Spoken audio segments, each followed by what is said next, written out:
So you've started making YouTube videos and you're starting to worry that the onboard mic on your camera, phone, laptop, whatever you're using isn't good enough. We can probably do a little bit better. So let's find out which microphone's going to be right for you. Okay.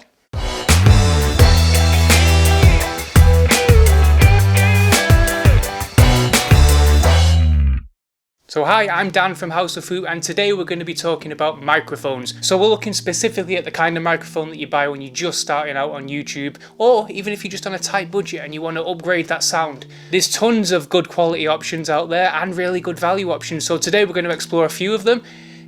Some of them. And we're going to explore a few options today that hopefully will improve your YouTube audio, and yeah, away you go. Now, if you're anything like me, you might have been hunting around for a while, hearing about shotgun mics, cardioid patterns, XLR inputs, and it's baffling. It's hard.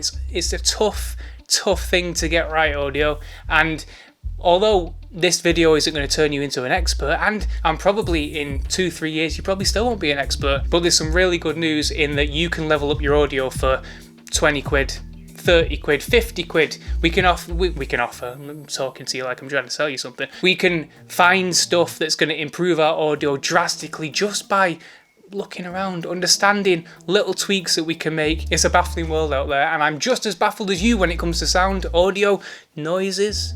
But I can clear it up a little bit because I've been through that sort of journey and understood a little bit about what we can do to improve it. First place we're going to start is with a microphone that isn't technically a microphone. I want you to pat your pocket right now. Let me give these pockets a little pat there. In that pocket, I've not got one in my hand because I'm reading from it.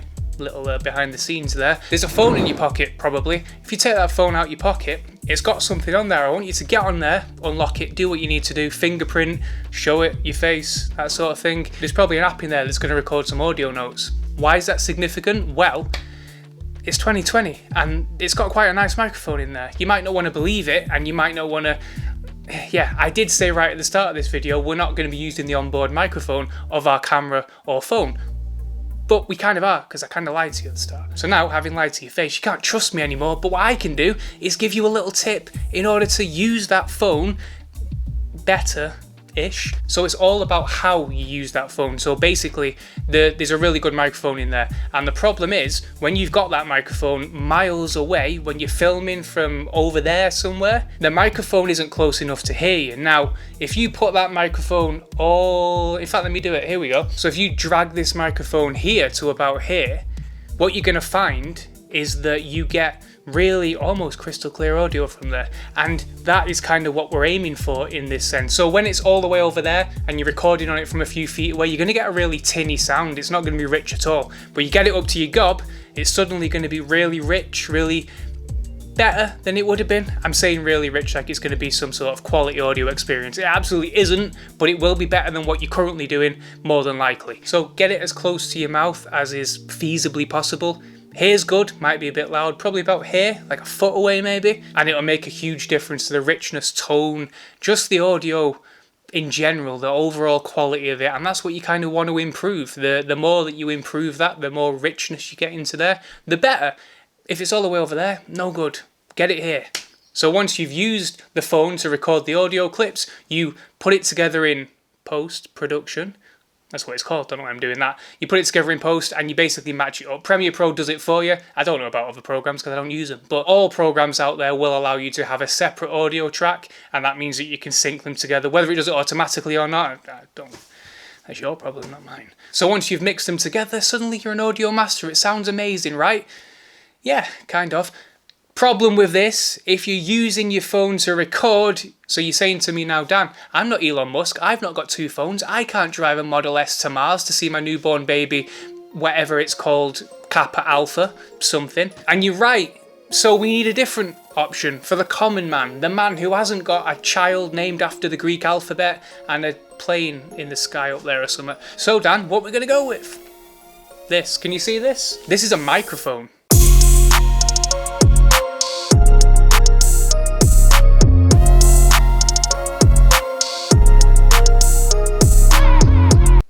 Now you're saying, I know what a microphone is, Dan, but do you? Because you've been recording with onboard sound. So listen to me for a sec. Now this particular microphone, and pretty much all microphones that are onboard mounted, have this guy here, which is a cold shoe mount, which is the opposite of a hot shoe mount. A hot shoe mount is powered, a cold shoe mount is this, and it basically is a little square bracket thing that you can now see on the screen, and what that's going to do is allow you, in most cases, to attach to this guy, a simple digital camera. We see a little metal guy there? That's where we're going to attach it to. So in this case, we're going to stick this, which is it's basically a really inexpensive Boya microphone. The model number is, let me just read off here for a second, the BYVM01, and that is, look at that there. Now, if you're using a camera with a microphone input, as seen here, you stick this on there like so. Let me just, sorry, I should have organised this before we got involved. Stick that guy on the top. It's going to wobble a little bit, but once you've plugged it in, it is all set. And this is it's a perfect sort of all-round situation where, say, if you're running and gunning, which is basically running down the street, point my camera at something, point some camera at something else, it's a good option. Is it going to make your audio sound like it was mastered by the Jay-Z's or the Kanye's? Absolutely no, it isn't, but it'll sound a bit better than what's on board at the moment, so that's kind of what we're going for here. It's not an awful lot of money, it's not going to set you back a lot. This is about £20, but you can't buy it anymore. So now they come in all shapes and sizes, all prices, all features, all kinds of cool stuff. This is a super basic one, and you can get one of these, well, an equivalent of this, because they don't sell them anymore, but there'll be some links in the description below, and between £10 and £20, something like that, you can get an alright sounding one. Is it going to change the world? No, but it's better than what you've got now. A really good thing about this is you can point it, basically it's directional, so it's going to record whatever's in front of your microphone, which is really cool for interviews, multiple person shoots, because you basically point it there, I'm listening to what you're saying, point it here, I'm listening to what you're saying. If we weren't in isolation, I would have pointed at two different people, but that's obviously not an option right now, so I'm pointing it at you. Speak for me so I can record you. Is that a strange thing to say? So a couple of problems here, kind of.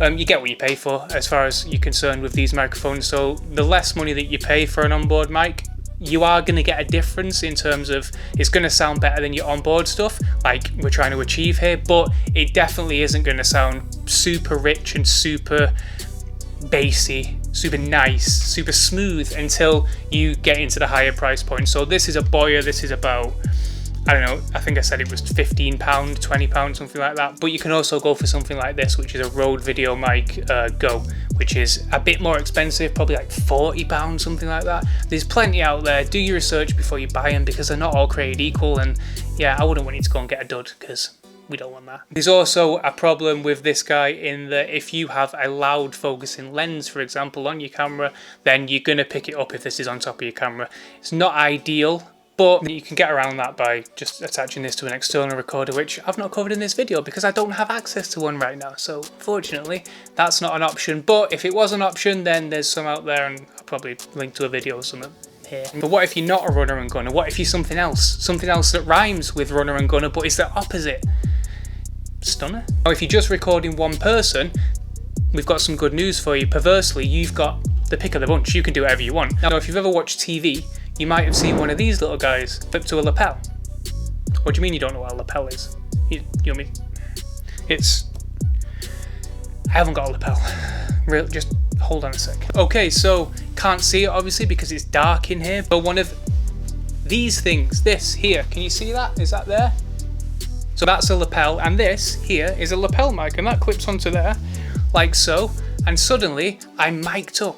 Sometimes you might see these called a lavalier mic, but I couldn't really do this joke by calling it a lavalier mic, so I just put the jacket on and now it's a lapel, and there's a lapel. The jacket doesn't fit me, by the way, but I might just keep wearing it anyway just to look more official. So what is this kind of microphone good for? Well, if your subject's moving around a lot and you want to keep the sound consistent, you clip one of these onto the person and every single bit of audio, in theory, should be consistent. It means you're going to have a consistent level of voiceover. The person presenting is going to sound the same no matter where they are if they're moving around a lot, and that's really cool because that means that you don't need to mess around with it too much in post. You can get pretty decent ones for not a lot of money. This one, for example, is the Boya BYM1, and it's available on Amazon. There's a link in the description, and this is recommended by loads of different people for its really good value for money. It's pretty sick, and it costs about the same as a cup of coffee, or 3 cups of coffee, 15, depending where you drink it. I don't know where you drink your coffee. You work it out. I'm not here to do this. So what do you do with it? Well, you stick a battery inside here, then you basically run this wire up your shirt like this, well, expertly not showing your nipple to YouTube. Then once you flick this little switch here, you're good to go. These will sound pretty good plugged into your phone, camera, whatever. And as a little bonus, we've already spoken about an external recorder that I'm not talking about here. Once you plug it in, it'll sound beautiful audio. It's going to be like nothing you've ever experienced before. To an extent, it's not going to sound like a pro level thing unless you spend a bit more money, but it's fine for £15-20, so, or dollars depending where you are. So yeah, downsides to this: if you ruffle it, you're going to get affected audio. Your audio is going to get distorted. It's going to have a ruffle noise in it. I'm trying to ruffle it right now, but you can't hear it because I've not got it plugged into anything. And if you don't get a wireless one, you're going to get all of this lovely, awful wire to contend with, which in some senses is good. You can be really far away from your camera, but you kind of want to not trip over this if you can help it. It also uses batteries, so don't run out of batteries because you're going to ruin your audio again. So that's two, and if we've learned anything from the rule of thirds, we need another one. So Dan, is there a third type of microphone you'd recommend? Yes and no.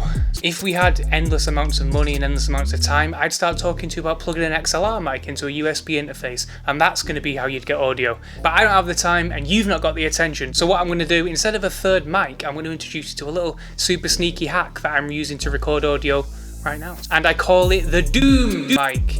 In a world of rich people, we would have a shotgun mic on the end of a boom pole, and that would be placed above the subject here somewhere.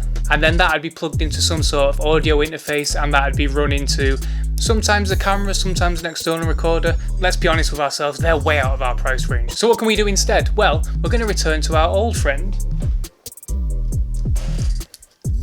the on-camera microphone. Now, earlier I did call it an on-camera microphone, and this is the second time, if you're counting, that I've lied to your face in this video. But this time it's for a very good reason. So while it is an on-camera mic, if you've got a microphone stand and you've got an on-camera mic, you've got yourself a boom mic. Let me explain. So you will need a few things to make this happen. You will need a 3.5mm jack extension. You'll need that jack extension because most of these microphones have these little almost pigtail, they're too small, they're pigtails. We want a horse tail. Do horses have long tails? I think horses have long tails. So then you're going to take this end and you're going to plug it into whatever you're recording with. So it might be your camera, it might be your phone, it might be your laptop, anything. It doesn't make any difference to me. It's your audio. So once you've done that, stick the other end onto this microphone guy. Once you've plugged those together, then you're going to stick this onto the mic stand that you've hopefully already got. If you haven't, you might have a tripod. So in that case, what you can do is get the little thread connectors that will turn your amazing little tripod that you've got there into something you can get sound with, a little boom pole. Remember I said before, the closer it is to your gob, the better your recording's going to sound in the long run. And then obviously make sure it's not in shot. This is not amateur hour. You put it up here, you get it out your shot. You can't see mine right now. That's because it's here. Probably not even close enough. Probably there is where it should be. Right there. Right underneath the edge of the frame. And viola, a boom mic for however much a microphone arm and extension jack costs. It won't be that expensive. I'll put them in the description so you can get one. It's a really good option if you're in a really tight space because it basically means that you've got the shotgun mic and you don't have to spend a lot of money to do it. Obviously, this audio doesn't sound amazing, but it's better than it would have been if you were just using your camera's mic, because the camera mic is all the way over there. If I can just demonstrate that really quick. And this microphone I'm using only costs £25, and it sounds way better than the audio that would have been coming out of that. Haven't done anything apart from plugging in a different microphone. It's a great little setup, and it'll save you buying a big expensive XLR shotgun mic, which is probably way out of your price range and probably way out of what you need at the moment anyway. So this is a cool little setup. You're just starting and you just want to get going with some nicer audio. So there you have it, a handful of the ways that you can improve your audio for not a lot of money. In all serious, there's plenty I've missed, so feel free to get in the comments, start shouting at me, telling me that I've done things wrong. It's a free-for-all, have fun down there. And if you've got any other audio tips, why not share them in the comments as well, so that other creators can steal your ideas. We're all in this together at the end of the day. If this video helps, don't forget to hit the like button. If this video really helps, don't forget to hit the subscribe button. You don't have to hit the little bell, but if you hit the little bell, then suddenly you'll know before anybody else when I release one of these things again. So I've been down for House of Hoot, and yeah, go make better stuff. Bye.